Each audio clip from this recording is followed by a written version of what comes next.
বিসমিল্লাহির রহমানির রহিম। আসসালামু আলাইকুম। সবাইকে শুভ সকাল জানিয়ে আজকের ব্লগটি শুরু করেছি খুব ভোর থেকে। ভোর হওয়ার পর থেকে আর যত কাজকর্ম করেছি কোনো কিছুই আপনাদের সাথে শেয়ার করিনি, কারণ ব্যস্ততা বলতে একটা কথা থাকে, সব কিছু চাইলেও প্রতিদিন শেয়ার করতে পারি না।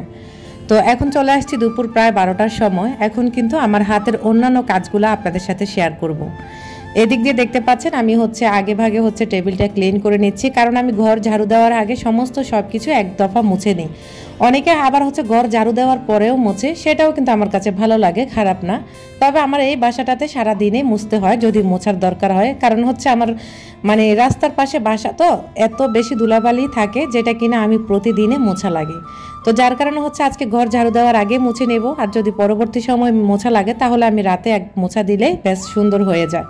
আর আমার এই ওয়ার্ড্রোব আর টেবিলগুলো চেয়ারগুলো যেহেতু কালো কালার, যার কারণে ধুলাবালিগুলো অনেক বেশি দেখা যায় এবং অনেকটাই ফুটে ওঠে। তো আপনারা যদি কোনো ফার্নিচার কিনেন অবশ্যই সাদা টাইপের বা কাঠ কালারের ফার্নিচার কেনার চেষ্টা করবেন। কালো টাইপের জিনিসগুলো আসলে ঘরের সৌন্দর্য বাড়ায়, কিন্তু অনেক বেশি ধুলাবালি দেখা যায়। এখন আমি পুরো ঘরটাকে ঝাড়ু দিয়ে নেব।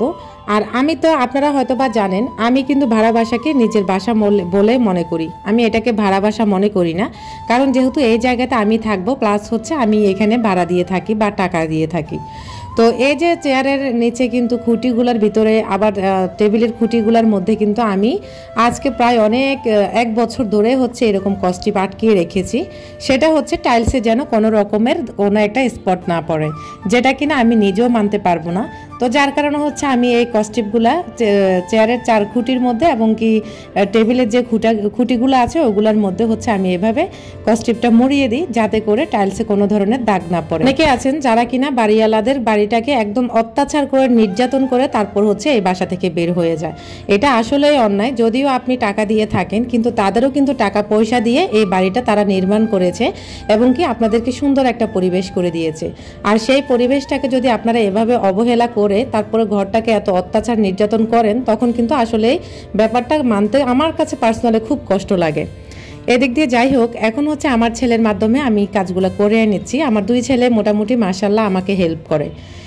তো আমি এখন বিছানা গোছাচ্ছি বা ঘরটা গোছাচ্ছি। এই ফাঁকে আমার আরাফকে বলেছিলাম যে তার খেলনাগুলা যেন নির্দিষ্ট একটা জায়গায় রেখে দেয়, এতে করে সে নির্দিষ্ট জায়গাটাও চিনে যাবে এবং খেলনাগুলো গুছিয়ে রাখতে শিখবে এবং মাকেও হেল্প করা শিখবে।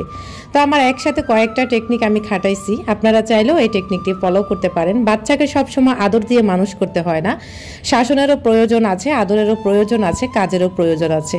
তারা ছেলে হলেও কিন্তু তাদেরকে তাদের ঘরের কাজগুলো শিখাতে হয়, যাতে করে তারা আত্মনির্ভরশীল হতে পারে। ভবিষ্যৎ জীবনে বা যেই কোনো টাইমে তারা যেন নিজের সাথে নিজের সমস্ত সব কিছু মানিয়ে নিতে পারে। যখন আমি বাসায় থাকবো না, তারা যেন তাদের কাজগুলো নিজ হাতে হ্যান্ডেল করতে পারে।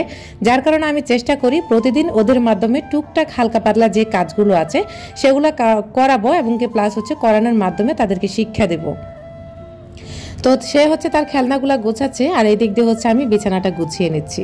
আর ফাইনালি আমার বিছানা গোছানো শেষ। যেহেতু এখানে পর্যাপ্ত আলো, যার কারণে আমার এই চাদরটার সলিড যে একটা কালার, সেই কালারটা আসে না।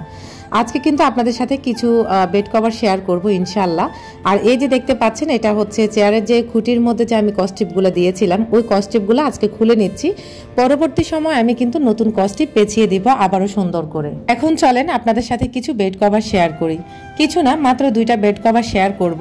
আশা করছি আপনাদের অনেক বেশি ভালো লাগবে। আপনারা অনেকেই, বেশিরভাগ আপুরা আমার বেড কভারগুলো অনেক বেশি পছন্দ করে থাকেন আর অনেকবার রিকোয়েস্ট করেন যে আপু এই চাদরগুলো তুমি কোথায় থেকে কিনো।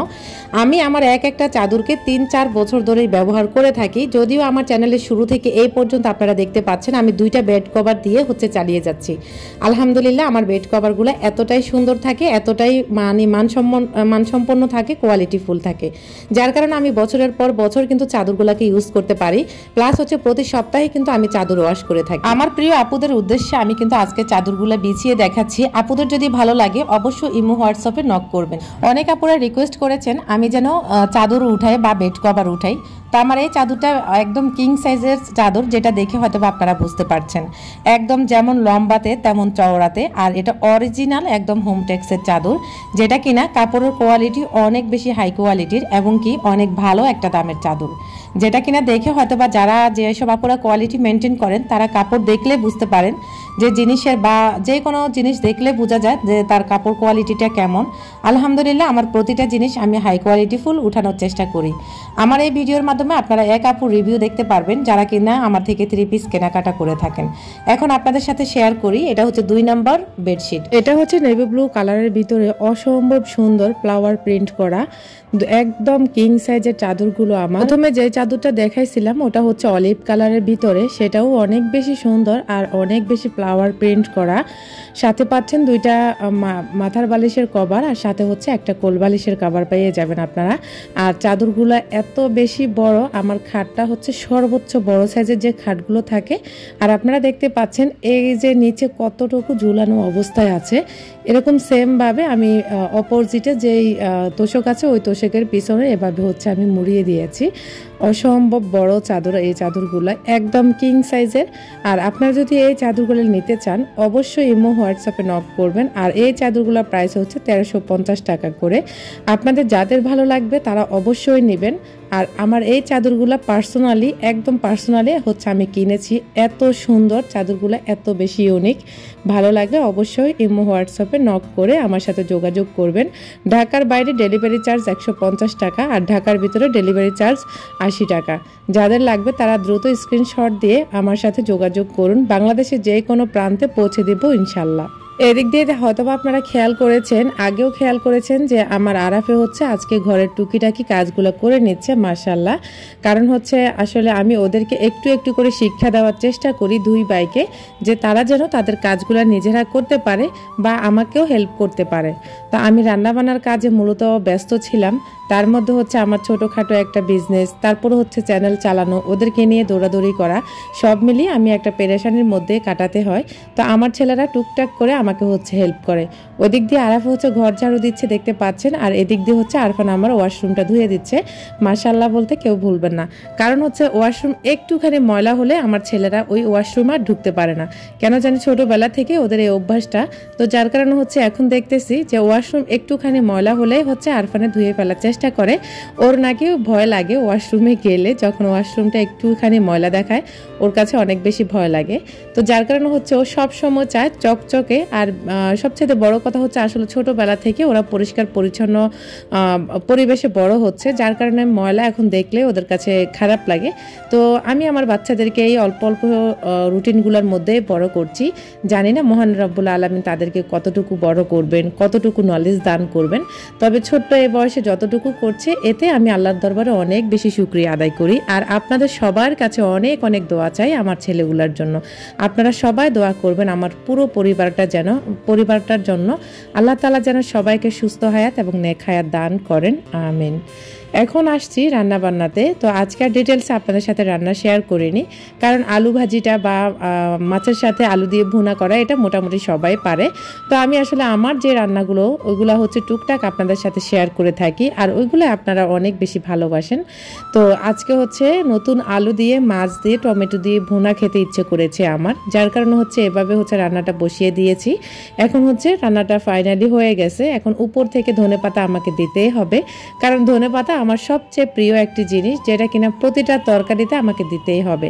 তো যাই হোক, আমার আজকের ভিডিওর কোথাও কোনো অংশ যদি আপনার একটু হলেও ভালো লেগে যায় তাহলে প্লিজ লাইক কমেন্ট শেয়ার করতে ভুলবেন না। আপনি যদি আমার চ্যানেলে আজকে নতুন হয়ে থাকেন চাইলে আমার চ্যানেলটিকে সাবস্ক্রাইব করে পাশে থাকা অল অপশনটা অন করে রাখবেন। আমি যখনই ভিডিও আপলোড করব নোটিফিকেশন পৌঁছে যাবে আপনার কাছে, আপনি সময় করে আমার ভিডিওগুলো দেখে নিতে পারবেন। যারা শুরু থেকে আমাকে সাপোর্ট দিয়ে যাচ্ছেন তাদের প্রতি রইল অনেক অনেক দোয়া এবং ভালোবাসা।